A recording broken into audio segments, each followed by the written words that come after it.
The comments and opinions of the hosts and guests are their own and do not reflect those of their employers, friends, families, or casual acquaintances. The following program is brought to you in living color on A2B.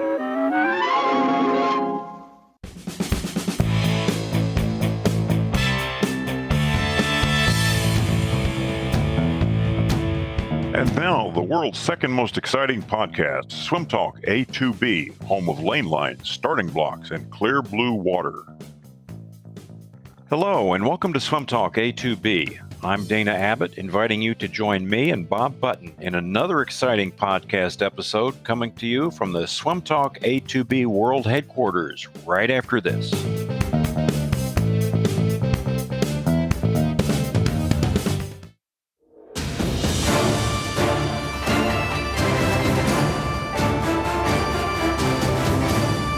The International Swimming Hall of Fame wants to know if you are 1 in 1,000. They think you are. Show how special you are and become a member of the International Swimming Hall of Fame's 1 in 1,000 Club. Help keep the International Swimming Hall of Fame moving forward toward a new vision and museum by joining now. You can join the 1 in 1,000 Club by helping on a monthly or one-time basis with a $10, $25, $50 a month commitment or a one-time commitment. For larger corporate sponsorships and estate planning donations, please contact us at customerservice@ishof.org. During these unprecedented times, the board is calling on every member in the aquatic community to make a small monthly commitment of support to show how special you are and how special the International Swimming Hall of Fame is to everyone. Do it now.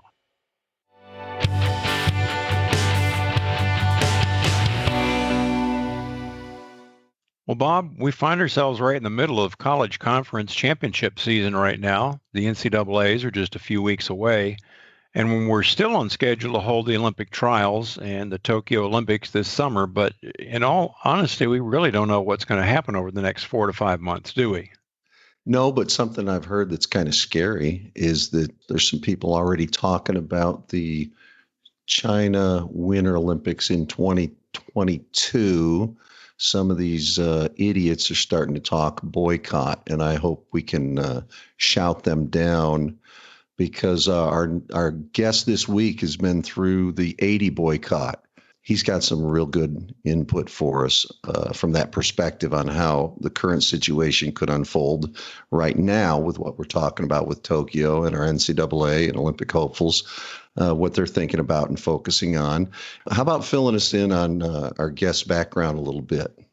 Well, we've been able to rope in one of the best and most successful and most important coaches in American swimming history, Coach Dennis Pursley. Now, his resume and credentials could easily take up most of this episode, so we'll just touch on the highlights and then ask him to take us along on a personal look at his journey from his beginnings as a young competitor up to the present. We will note, however, that he has gone a complete circle, starting with his enrollment and successful collegiate swimming career at the University of Alabama, including winning the 200 breast at SEC Champs as a freshman. And after a number of successful engagements taking him from the United States to Australia to Canada, then back to the U.S., then to the U.K., he wound up 40 years after graduating at Bama to taking the reins as head coach at Bama in 2012, retiring after 7 outstanding seasons. His highlights: he has personally coached swimmers of both genders to world record performances and to the podium of the Olympic Games and or the Long Course World Championships in all 4 strokes and in both IMs. As the first national team director of USA Swimming, he was responsible for all aspects of the planning, development, and implementation of the USA National Team Program. He is a 5-time Olympic coach. He was the American Swimming Coaches Association Coach of the Year in 1980, the U.S. Olympic Committee Coach of the Year in 2000. He's been recognized as one of the 25 most influential people in the history of USA Swimming. He has been inducted into the American Swimming Coaches Association Hall of Fame, and most recently, he was named the University of Alabama Men's Team Coach of the Year in 2016.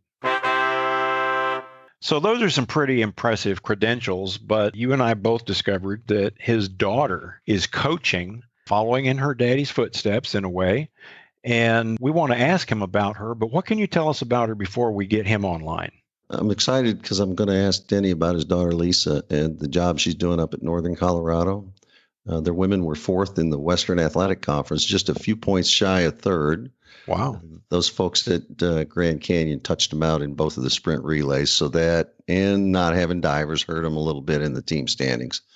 And Northern Arizona took the team title, but they're going to graduate their top breaststroker, a little gal from down our way, El Campo's Hope Williams. Lisa's got a great crop of freshmen, though, so they're going to be a team to watch. We're also going to ask Coach Pursley about his new book, Pursley's Pep Talks, and there will be information at the end of this podcast on how and where you can order it. Well, let's take a short break, and when we come back, we will welcome Coach Dennis Pursley to Swim Talk.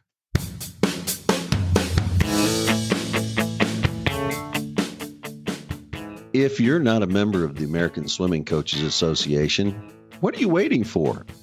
ASCA is all about education and support for us swim coaches. Their World Clinic features the top coaches in our sport. Become a member and sign up at swimmingcoach.org.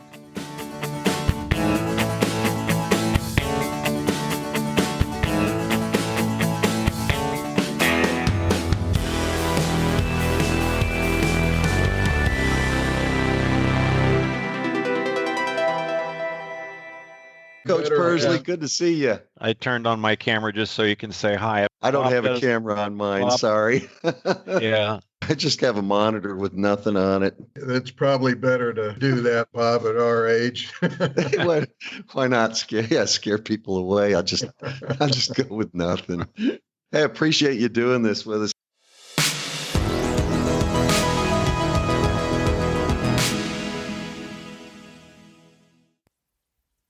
We wanted to ask you if you could give us a brief background of your career, how you got started in swimming as a competitor, and then your coaching journey, and bring us up to where you are right now.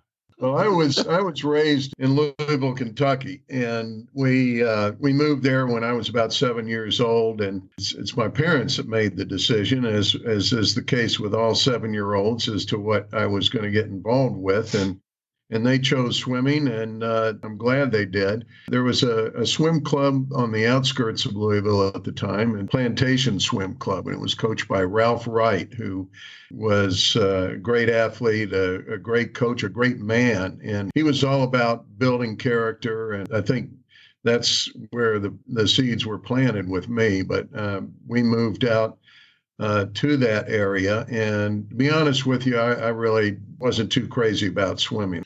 I enjoyed the ball sports more, but in that area of town at that time, there is nothing else available. So swimming was it. And by the time I got to high school age, where I did have more options, I had so much invested in the swimming, and I was doing well enough that, I just thought, well, this is something that I'm doing pretty well at, and I don't want to walk away with it. So I stuck with it. Swam through high school in Louisville at Trinity High School, and went on to Alabama to swim there. And I swam there, and I guess it was probably junior or senior year. And I'm thinking, I'm going to have to get a job soon and start a career. And what am I going to do? It's not something that I had thought about or dreamed about all my life. I just, at the time when I had to start thinking about things, I thought, well, I've committed most of my life up to this point to swimming. That's what I know most about. Might as well give coaching a shot. Then I ended up staying on at Alabama after I graduated for 1 year as a graduate assistant. And I was putting my resume in the hat for a number of starter jobs when Don Gambrell was hired. And I was smart enough to figure out, well, if I can manage a way to stay on board with him for a while, what a great way to get my career started. And so I asked him if he would allow me to be his volunteer assistant, which he agreed to do. And needless to say, got off to a great start that way. But prior to that, backing up, we didn't have internet. We didn't have all the access to information that we do today. Back then. It was the year after when I was a volunteer assistant. I was no longer in school with Coach Gambrell. and needless to say, learned a ton from him. But at the same time, I did have quite a bit of free time on my hands, so I spent all that time in the library checking out every book that I could find that ever been written by a swimming coach. And of course, Doc Councilman was the top of the list, but I went through the whole list, and that was very formative for me. I think those three sources of information, my club coach, Ralph Wright, the year I worked under Coach Gambrell to get started, and then learning from coaches through books that they had written was a foundation that I launched my coaching career from. And, I just can't say enough for the opportunity to learn. I remember I went to a coaching clinic as a young coach, and Don Talbot was at the peak of his career. He was one of the presenters, and he talked about his early career and when he was coaching world record holders and taking his team to a whole nother level internationally in Australia. And he said, you know what, I was just working so hard with my own kids and my swimmers to be the best that we could be that I didn't even realize we were doing things that nobody else was doing. I was just focused on doing the best I could with the swimmers I had, and it wasn't until later that I found out we were doing things that nobody else was doing. And I had a similar experience early in my career, but I don't think I could have had that experience had I not been for the foundation that I had in those first couple of years. But it was just happenstance, and swimming's been a part of my life, as I said, since I was 8 years old. And I did have 1 year in my coaching career where I stepped out for a year, thinking that, well, maybe I want to try something different in life. And that only lasted a year, and I was back into coaching. And other than that, that's all I've known. That's all I've done. Okay. Well, I got a couple of things I want to go into off of that. Let's go into family for a second. I noticed Lisa is really coaching them up at UNC this year. I'm sure you were keeping up with that meet. She's really brought them along a long way this year, huh? She's a taskmaster, but more to herself than to the swimmers, I think. But she's been working hard to build that program since she's been there. I think this is her fourth year now, and she's had a really good recruiting year. So she's dealing with all the challenges that every coach is now with the virus, and been a lot of setbacks with that and a lot of obstacles. But, at the end of the day, they seem to be moving in the right direction. And I know she's excited about what they did at their conference meet, and even more excited about the direction the program's headed for the future. Well, yeah, wouldn't you say that's about what it takes when a coach comes in, maybe 3 or 4 years to get things in place and see the development that you were looking for? I think that's an accurate statement. And when you're talking about building culture, I hate to put a number on it because it really depends on the background of the swimmers that you're working with. I mean, if you're working with swimmers that in the programs that they're coming from have had that kind of background, then I think you can do it very quickly. If they haven't, it's going to take some more time to do it. But I think it starts with building the culture in the program, and the performance will follow. And then as the performance follows, then the recruiting gets easier, and it just kind of builds on itself. And right. It wasn't probably the easiest place to go. Is what I'm saying, to build a program like that. It wasn't going to be instant, was it? She had her work cut out for her, that's for sure. Right. Sticking with the family thing. Now, I coached my son a little bit in club. Well, all my kids a little bit in club and high school. How about with JJ at Bama? And did you coach your other kids? What was it like for you coaching your kids at that high of a level? Well, actually, I've coached all my kids. I've got 5, and four of them swam in college. One went the football route, but I coached I coached all five of my kids, but the only one I coached besides JJ for an extended period of time was David. I coached him his junior and senior year in high school, and he's coaching in the Cayman Islands. JJ was one that was a beneficiary of his dad being the coach at Alabama, and he was a walk-on. And normally I would, as the head coach, I would be the one to determine who, if any, walk-ons could come on board. This was early on after I got there, but I decided in that situation it would not be appropriate for me to do that. So we had trials for a month for the walk-ons, and then I let the team captains vote on who they wanted to invite to join us on the basis of who they felt could help us build the culture that we were trying to build in the program. And I made it anonymous because I didn't want them to be trying to get brownie points from the head coach. And fortunately for JJ and for his dad, they voted to invite JJ as one of the two swimmers that tried out that year to walk on to the team. And he didn't make the travel team as far as our points are concerned. But I didn't even know this at the time, but I learned afterwards from assistant coaches and other swimmers on the team that he was one of the most effective recruiters we had and did everything he could. He was gung-ho, and I think in some ways did help build the culture. But I've talked to other coaches, Bob, and I don't know what your experience was with coaching your son, and I know, I'm sure you know too, that some coaches have done that, and the experience has not been a great one. But in my case, I think it helped strengthen the bond that I had with my kids, and I think they would tell you the same thing. And probably at the end of the day, there was more that we knew about one another and more mutual respect that we had for one another than we might have ever had if we hadn't had that coach-swimmer relationship. So it was real special for me. Yeah, you're in the trenches. You're experiencing the highs and the lows together, and you know where each other's coming from. Good days and bad days, and you're experiencing it together. Yeah, I'm glad I got to do it too. We'll be right back after this.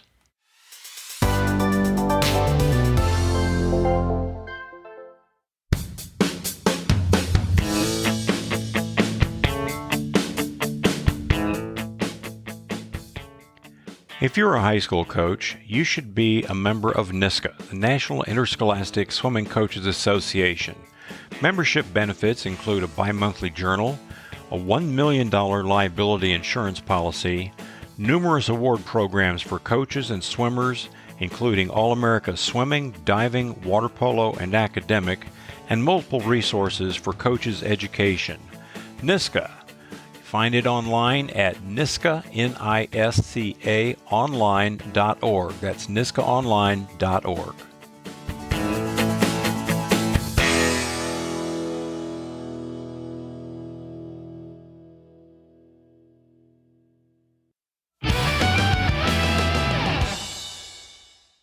I think one of the things that we're really hoping to get your thoughts and comments on obviously relate to the Tokyo Olympics.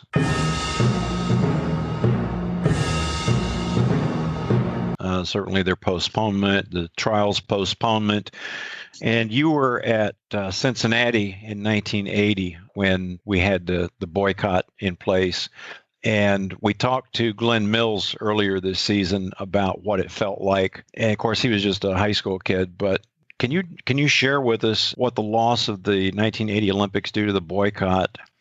Can you compare that to the cancellation of last spring's NCAAs and the postponement of the Olympic trials and the Olympics, and what might happen if things don't get better? Yeah, that's a real issue. And, that goes back to what I was saying earlier, that I think there's a bigger picture and the effect of these kinds of things, Olympic boycotts or cancellation of competitions for whatever reason, big competitions, in some cases, competitions that athletes have been committed a good part of their young lives to pursuing and preparing for. And if that is the be all and end all in their lives, it's going to be devastating, and it's going to be hard for them to rebound and recover from that kind of loss, really. But to me, that's why I think it's much bigger than that. There's a bigger picture. To me, while those are goals, worthy goals of pursuing and worth pursuing with everything you've got, I don't think it's the be all, and I don't think it's the end all. It's actually, and this is a kind of a trite saying, but it's the process, I believe, that really does matter. The results at the end. I mean, there's a lot of swimmers that work just as hard as the Olympians, countless thousands of swimmers that work just as hard as the Olympians, but they never make an Olympic team. In some cases, maybe work harder than a lot of the Olympians that make the Olympic team. Does that mean that their time is wasted? Of course, we don't think that's the case at all. And if you understand what the real value in what you're doing is, learning how to be a part of a team and to help others be the best that they can be, and developing attributes yourself in your pursuit of your goals that are going to help you be more successful and more fulfilled in life, then it's still going to be a devastating impact, but you're going to be able to recover from it. You're going to be able to rebound. And, when the dust settles, you're going to look back on it and realize, well, I didn't waste 10 years pursuing that dream. I've gotten immeasurable benefit from it and invaluable memories from the process, from the pursuit. And you go on and you reestablish those goals. I think that's what happened in 1980. We had 6 swimmers that ended up being named to the honorary Olympic team that year. 4 of the 6, with the times that they did in the trials, would have won gold medals in Moscow had we gone to the Olympics. And when the boycott was announced, it was total devastation. Nick Saban has a rule that whether it's a win or a loss, you can celebrate or mourn the loss, whatever the case might be, for 24 hours, and then you put it beside you and refocus and you move on. And I think that's exactly what we did back in 1980. And we had a meeting and we literally all cried together. I told them to go home that day that we heard the announcement. I didn't want to even talk about it. There's nothing I knew I could have said at the time that would have had any positive impact.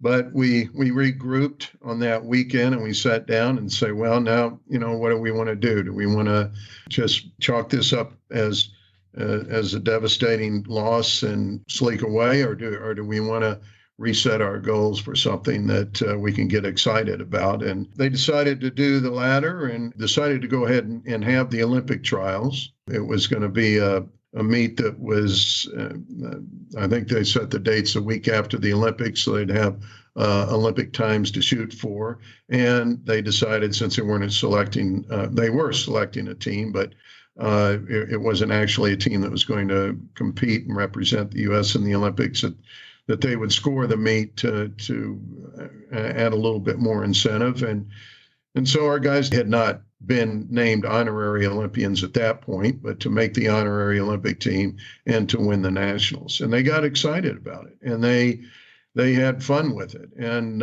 this was 40 plus years ago. I'll still occasionally get a phone call or an email from them talking one or the other about how impactful that experience was in their lives, and in a positive way. I mean, there's still bitterness from their dream being robbed from their point of view in some cases, I think, but the overall experience is one that they cherish and one that they're proud of. So the significance of the journey over just the destination, even though the destination is pretty worthwhile.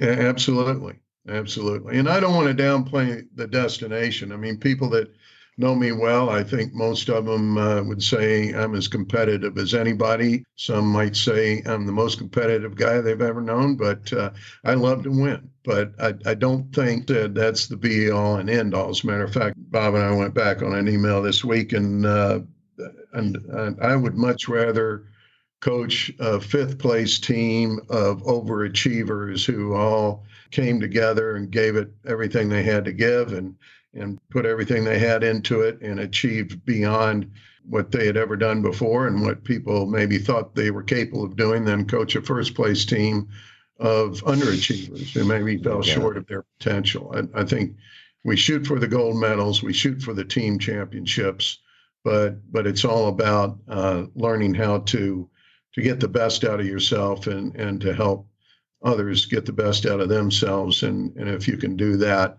then you're a real winner in my book.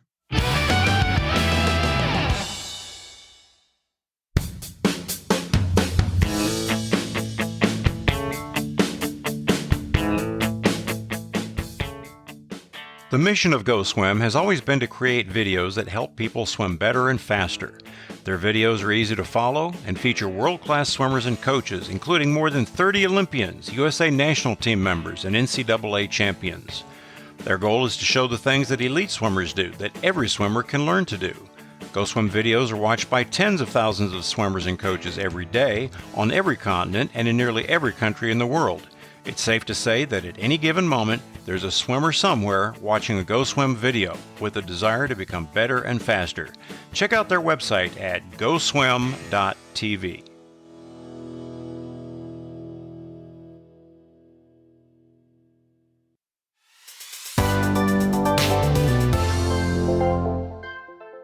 Hey, I had kind of a smart aleck question. You cut this out if it's too much. I was going to ask you, and this is kind of on the competitive side too. Were the Marlins the Midwest version of the Mission Viejo, or was Viejo the West Coast version of the Marlins? I couldn't help myself. I know how Mark would answer that question, and if I'm honest, I can't argue with him. I mean, he was the dynasty, and we knocked him off his pedestal for 1 year, but he was the king. I had to throw that in there. I was also going to ask you if you kept in touch with those 80 kids, and I'm glad you do keep in touch with them. Dana, I think you were going to talk a little more about that 80 crew and the mood and the mindset. Yeah, Coach, in 1980, as you mentioned, the swimmers refocused on senior nationals, I guess, since we didn't have the trials. What is the best advice or shared experience you can give to the current crop of high school and collegiate and post-collegiate swimmers about what may or may not happen? Is there any way to prepare for it? What are your thoughts? Well, as I said, I think you really need to need to do some soul searching and ask yourself,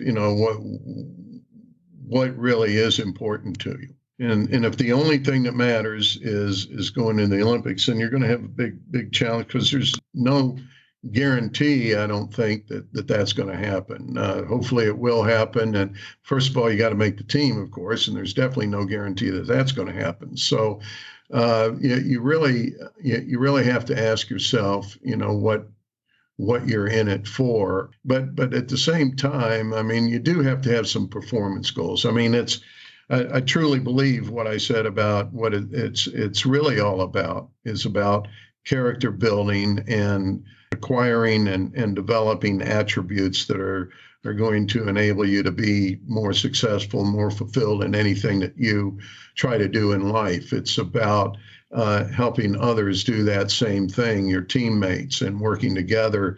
And these performance goals are just carrots to kind of motivate you and inspire you to help you do these other things, which are really what it's all about. But that's easy to say, and the reality is, for most age group, high school, college, and even postgraduates at swimmers, their focus is going to be on the performance and the swimming results and the opportunities to compete on the big stage. So you've got to you've got to deal with that reality at the same time. And but I think from a coaching perspective, since we don't know what the future is going to bring, you can use possibilities of the future presenting the opportunities that you're looking for, that you hope it will. And as long as those possibilities exist, I used to tell my teams all the time that,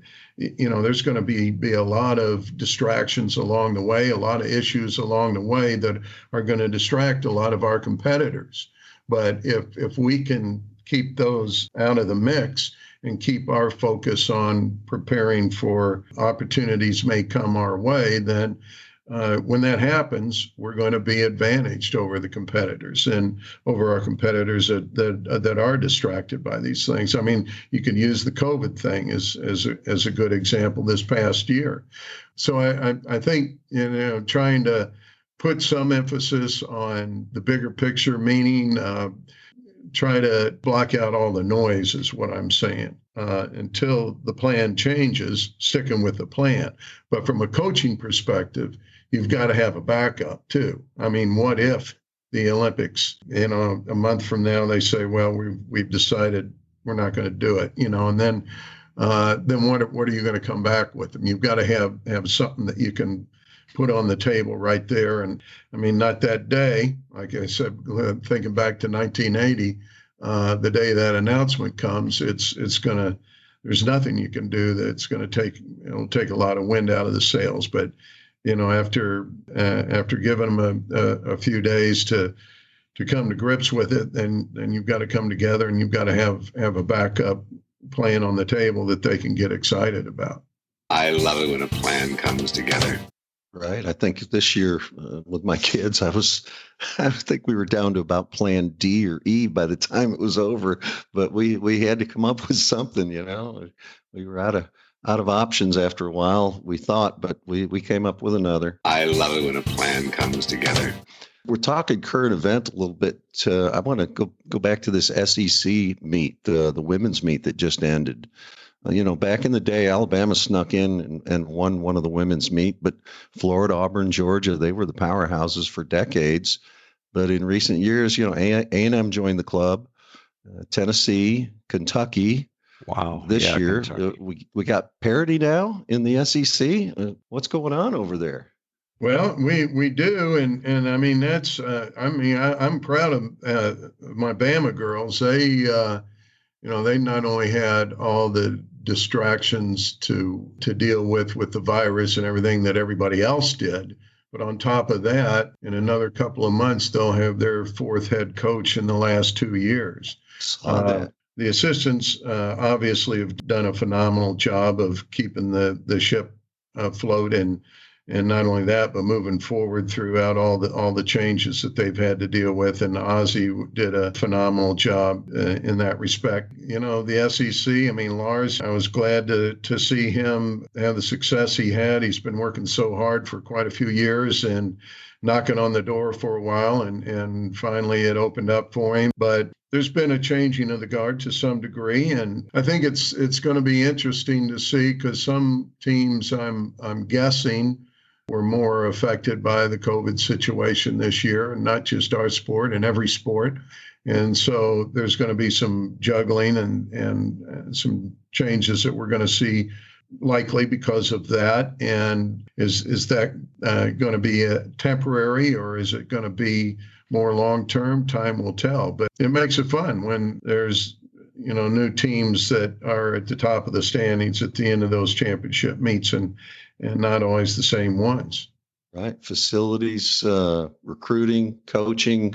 You throw COVID in there as another variable now, and cultures change. It's exciting. It is, and that's the one thing that I was so frustrated with in a lot of cases, sport administrators not recognizing, in my opinion, just how critical this experience is for these athletes at any time, even under the best of circumstances. But when the world around you seems to be in chaos, it's even more important. I know the intentions are good when they deny those opportunities. I look at it, I mean, there's still school systems that are shut down when there's no evidence that I'm aware of that the virus is spread in a school environment. But these are things that I think, again, was a good example of there have been a lot of teams this year that have been able to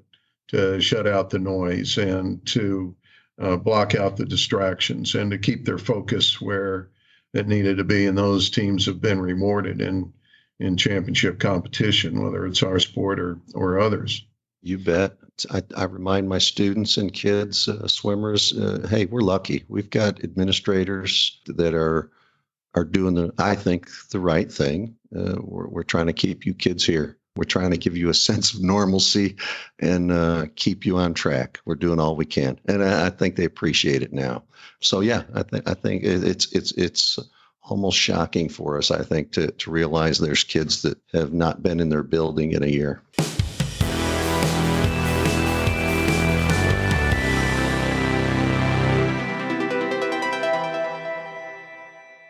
The comment about being focused and Bob's talk about his high school situation. In a typical high school, if they're in the bricks and mortar setting,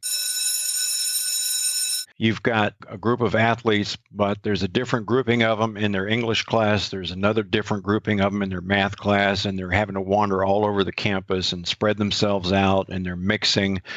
And that's quite a contrast between what the ISL put on in Budapest. This bubble approach seemed to be pretty effective. And I was wondering if you had any thoughts or any knowledge about whether they might try using that approach for the Olympics. Well, I've heard talk about that. I'm not on the inside loop anymore, so I don't know what the facts are, what the reality is about any movement in that direction. But I've read some things and heard some things, so I'm sure you've had that. There's definitely been discussion about that, and I think. To me, I know the health and safety of the athletes is our primary concern for all of us, but I got to be honest with you. I have a question as to how much of a threat is there to the health and safety of the athletes, and I'm not so sure it's as great as it's built up to be. And I'm not aware of a significant number of athletes that have even contracted the virus. I'm sure a lot of them have, but that's the whole point. A lot of them have, and you don't hear about it because it doesn't seem to have much of an impact. Within a couple of days, they're back to normal if they had any symptoms at all. But to answer your question, I think if it's something that can be implemented, I think for a lot of reasons it makes sense. But my concern is that if we can't go to the politically correct extremes of controlling the environment, then they'll pull the plug on the whole thing. And I think that would be, my uneducated opinion, I think that would be an unnecessary tragedy, really, to deny these athletes that opportunity. But it's a complicated issue, and the powers to be are going to ultimately make these choices and decisions, and we're going to have to live with them and respond to them, whatever they might be, in a way where we can turn a negative into a positive.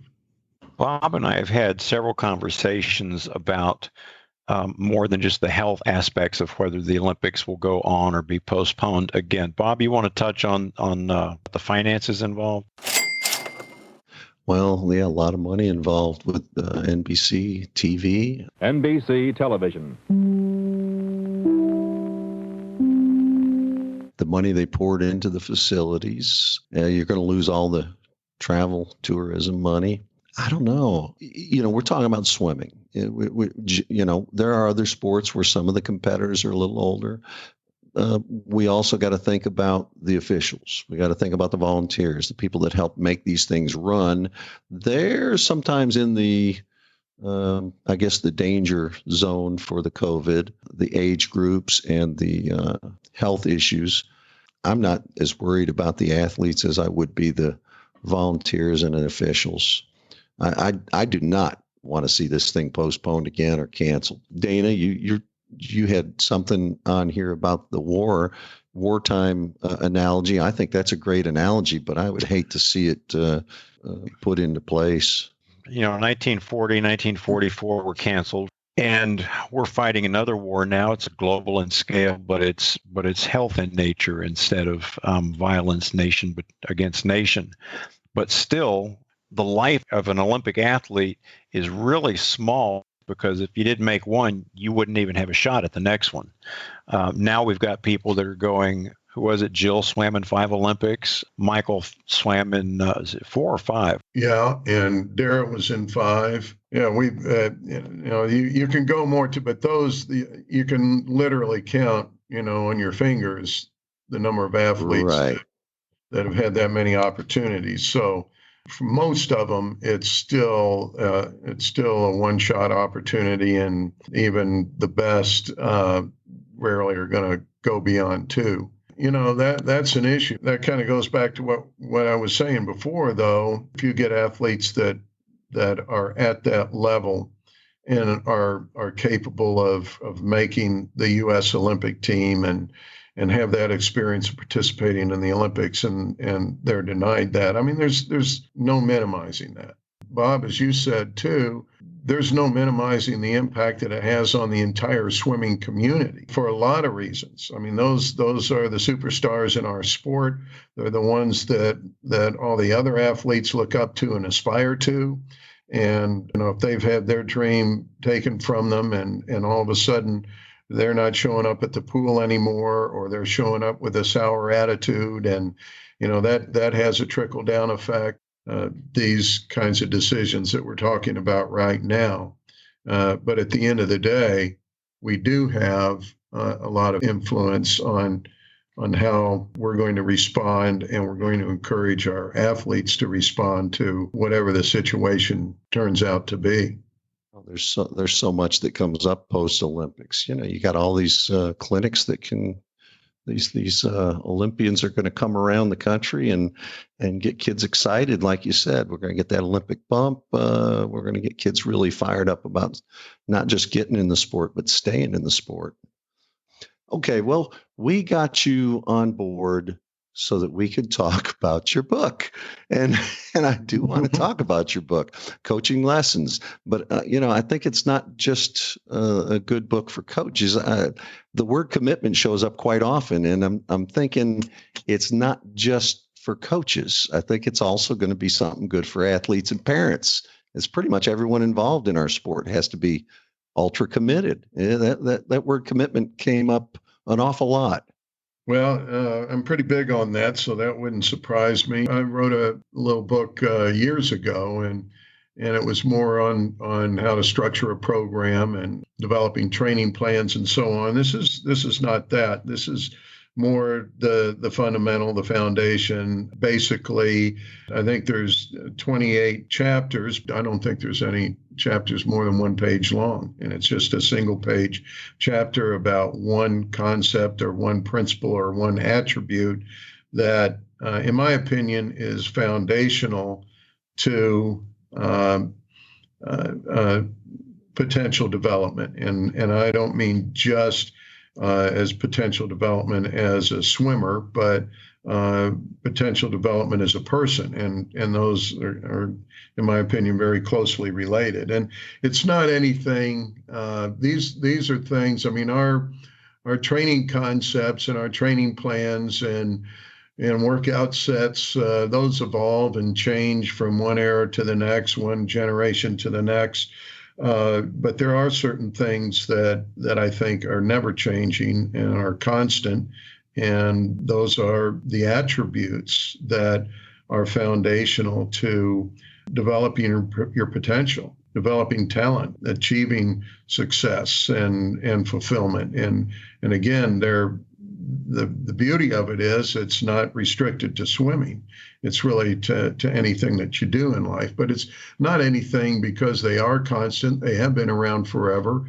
They're not things that people aren't aware of or haven't heard of before. So you're not going to learn anything new in that respect if you if you read through this book, and you can probably do it in an hour from cover to cover. I haven't done it that way, but that's not really the way it's intended to be read. It is a single page. I've had coaches tell me that they've used it over the course of a season in their weekly meetings, that each week they talk about one topic. I mean, it would take less than 5 minutes to read the chapter, and then you can have some discussion about it, or however you want to do that. But sharing it with their kids, right? And it's just it's reinforcement stuff. It's things, as we all know as coaches, things that we tell our swimmers every day, or communicate to our swimmers, or try to exemplify for the swimmers. And it's just like parents talking to their kids, and you can get somebody else to say exactly the same thing, or maybe use a little bit different wording, and then they'll connect the dots where they may not have otherwise. So it's that kind of thing. But it is all about the attributes. It's about character building. It's about team building. As I said, I think people are aware of, but I'm not so sure that they haven't been kind of lost in the shuffle to some degree in more recent years. I think the pendulum's kind of swung from one extreme to another, where when I first started coaching 50 years ago, this is kind of what it was, universal, I think, buy-in to this is what it was all about. And we probably weren't as well educated as we are today. Well, we definitely weren't as we are today about the science of swimming, and things like the writing the training plans and the workouts and the sets, right, and so on. These things are foundational and important to, I think, sustain success. I mean, I've seen coaches and programs that have maybe, for one reason or another, had some very remarkable success for a short period of time. But over time, it starts to unravel if you don't have these underpinnings. And I'm not so sure we talk as much about these things today. It might be good for us to do. Looking it over, I agree. I sometimes assume my kids should know this sort of thing. And I guess I shouldn't be assuming that these kids, as we're trying to bring our program back, know all these things, because maybe it's been lost. And looking over your book, I realized maybe we should be going back through this sort of thing and making sure some of these things weren't lost in our culture, kind of disappeared. Also, the question I've been asking everybody in our podcasts, I've always been asking them, hey, what are our absolutes? What are things that we've always been doing that, never change? Well, you've got them right here. These are the absolutes. And you just mentioned these are things that don't change over time. So I don't have to ask you. You just mentioned them. Do you have a few more minutes to finish up?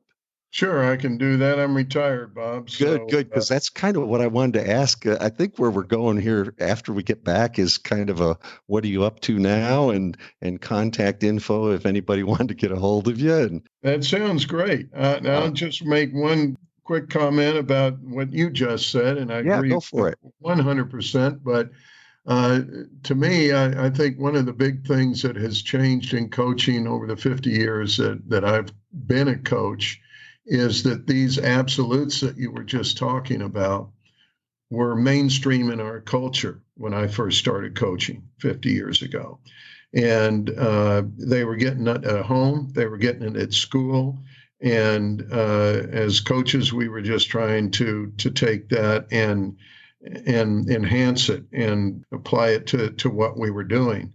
Unfortunately, today, and I think, it's all with probably good intentions, but in a lot of cases, these absolutes have kind of, in some cases, fallen into disfavor. You talk about things like sacrifice and commitment. And when I was a young club coach decades ago, I had to turn kids away. I didn't have room for them all, and I promoted that. And parents recognized the value of those things, and that's what they wanted for their kids. But they've taken on a negative connotation, unfortunately, in a lot of cases in society today, and they're no longer as popular, but they are still as essential to potential development in achieving success. So I think coaching today is a little bit more of an uphill battle, where instead of working with all the other influences in the lives of the kids that are all moving in the same direction, unfortunately, in a lot of cases, we're going against the current. But I think, in my opinion, that makes coaching today even more important, because in some cases that's the only place that the kids are going to learn these things, which I think, as I said, is what it's really all about. Yeah, could make it the most rewarding job you're ever going to have. Exactly. Most important.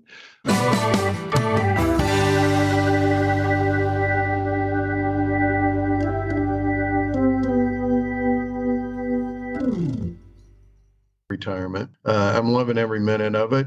Mary Jo, my wife, and I are enjoying our first winter in South Florida. We have a condo down here on the beach, and so every morning it's either a swim in the ocean if it's not too rough, or a swim in the pool that we have here to get the day started. And we've got a little 9-hole pitch and putt golf course right outside here, and pickleball that we've been taking up, and a lot of fun things to do. We're, one day a week we go to the food pantry and unload the trucks and distribute the food to the people that come for that, and just trying to figure it out at this point. We're enjoying life, and I'm not too far from Sid Cassidy's, just a 15-minute drive from here. And we used to come down here and when I was coaching in Alabama, and bring our team down every year and swim over the Christmas break at St. Andrews, where Sid is.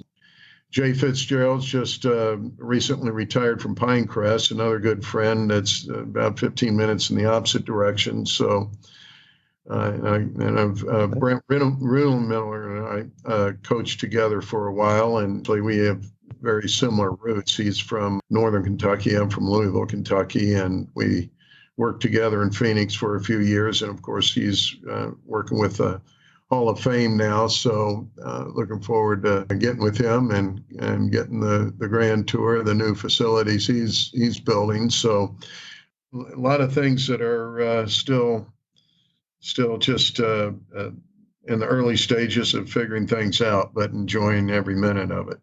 Okay, so you got a little par 3 thing going right there. That's right. Well, you shoot under 27 every time around. I'm getting there. All right. Coach, when you swam at Alabama, Sorry, were you Coach. swimming for John Foster? That's right. I remember him. I graduated from Tulane in 72, and we used to have a yearly Tulane Alabama relay meet. 1 year at Tulane and 1 year at Alabama. I was in that meet. Oh, we swam against each other. Alabama at 72. When I started my career real early, just a couple years after that, we were lucky enough to have Coach Gambrill come over to run a clinic for my club team through the University of Southern Mississippi.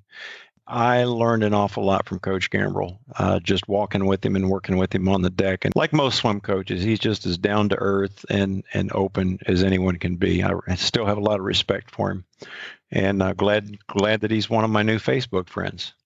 Yeah, he just recently lost his wife of Teddy. Almost 50 years, and I know he's really struggling with that, as you would expect. He's same old guy, great attitude, and it's good to keep in touch with him. It is. You said when you were going to Alabama and you spent a lot of time in the library, I guess, and you were trying to read as many books by swim coaches as you could find. And we all know Science of Swimming by Doc Councilman. Do you remember any of the other books? I can tell you that Doc's book was by far the most influential. And I had a good relationship with Doc, and his son and I were high school rivals, and I would visit Indiana on occasion and spend some time with him. But that book really was probably more impactful than all the others combined on what I was reading at the time, starting my coaching career. later on, I felt like Ernie McGlisco's book, Swimming Faster, Fastest, was kind of the new benchmark at that point. But to answer your question, I can't tell you the names of the books. I think Don Talbot had a book out, maybe Howard Furby. I know I had a stack of them, but it's too far back for me to really remember. I have a book on my shelf. I still have Doc's book first and foremost on my shelf, the green covered one. But I also have Swimming the American Crawl by Johnny Weissmuller. Wow. That goes back a few years. Yeah. Yeah. No, Bob, I did not help him edit that book. Were you co-author on that?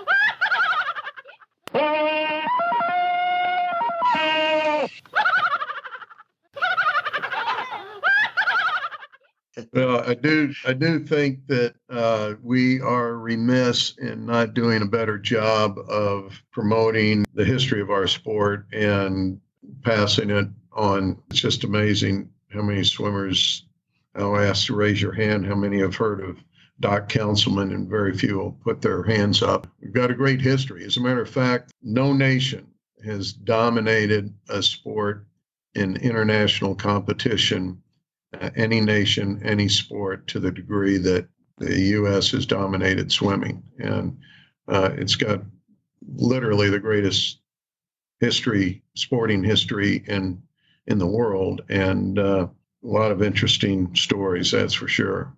You bet. My mom was at school at Cortland when George Breen was big man on campus and Doc was there. It was, people don't know this sort of thing, but my mother knows who those folks were. It's a shame, but my kids, we got to improve the kids' swimming IQ. I think that's where we need to go.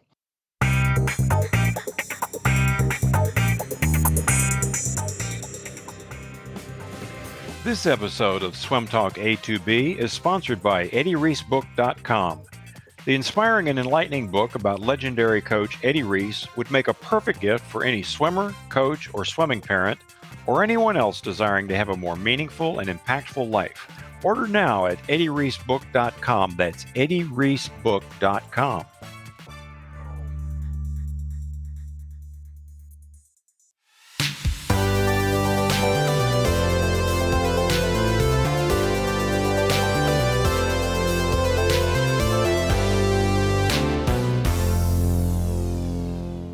Do you have any other projects going, anything going on? I definitely want to see folks get a hold of your book. I think when you mentioned going through the season, chapter by chapter, once a week with your team, I think that's a really, really great idea. Brilliant, brilliant, brilliant. I think the version that Brent emailed to you was the first draft, and the content is the same as what it is now, but that first draft, those chapters were pretty much thrown together randomly, and the final draft, they're more organized.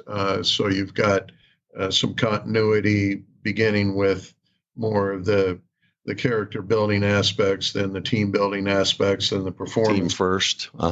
And it just kind of builds as I think most coaches would probably want to present it over the course of the season, but as I said, it's not anything that they won't have heard before, but maybe my oldest son, he read it and said, "Dad, I didn't know you could write so concisely." So I have a tendency to ramble, but for some reason, this kind of came out in a more concise form and might be helpful to coaches that are trying to present these concepts to their. You put it in a nutshell. He's telling you, right? All right.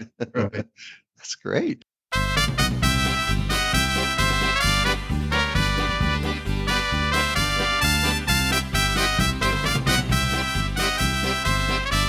The book mentioned in this podcast by Coach Dennis Pursley is titled Pursley's Pep Talks.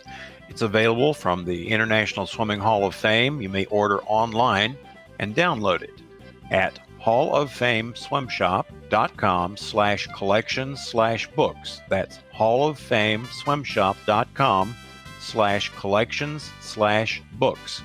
Pursley's Pep Talks. Get it, download it, and read it today.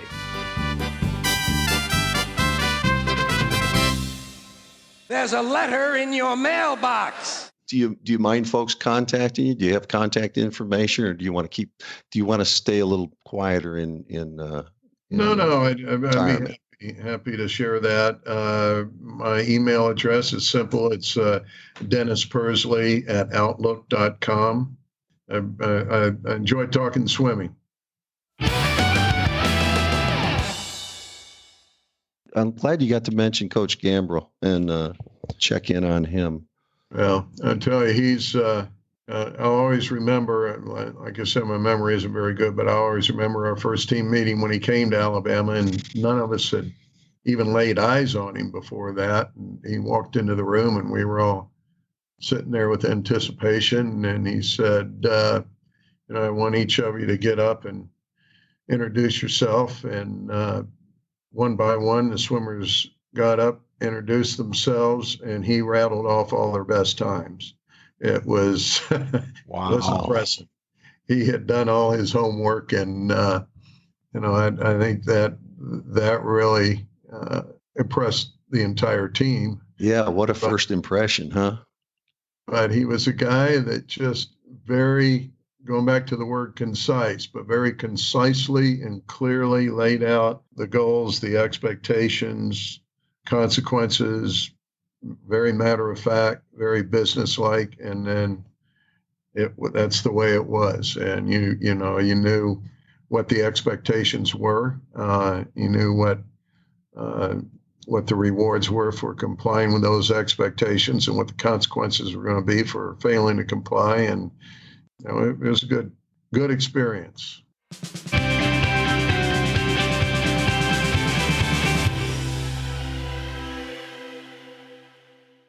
Well, this has been a great experience. I'll tell you what, I got to talk with the heaviest of the heavy hitters in our sport. And we tell young coaches this all the time. Don't be afraid to go and talk to the biggies. Every one of them is just as down to earth as you can be, and are as happy to talk to a first-year summer league coach as they are to one of their peers. And I think that's one of the great things about our sport. Pro football, they close off the practice fields and make sure nobody's watching them learn anything. And we swim coaches are out there saying, "Oh yeah, well you ought to try this." Yeah. Very, very sharing, professional brotherhood, sisterhood. Speak for yourself. I don't want people stealing my stuff. Well, they steal your stuff anyway. You're out of luck. Just kidding. You're absolutely right. I steal everything I can. Yeah. Well, every good idea we have, we've stolen from somebody else at some point and modified a little bit. So nothing new under the sun, but sometimes we just can't remember where we got it. So we use it anyway. Anything that'll help the kids. Denny, thanks for sharing your time this afternoon. We have really enjoyed it. Well, thanks, Coach. Thank you, guys. And take care of yourself. All the best. All right. Bye. Bye-bye. See you soon.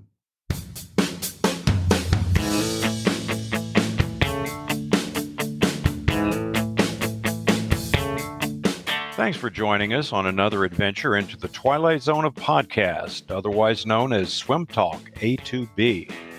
We don't know how you found us for this wild goose chase, but we hope if you get lost again or have run out of useful and productive things to do, you'll be able to follow the breadcrumbs back to this pit of verbal quicksand and immerse yourself into our mental sensory deprivation tank. You won't emerge feeling newly alive and refreshed, but what were you expecting for free? We'll see you next time.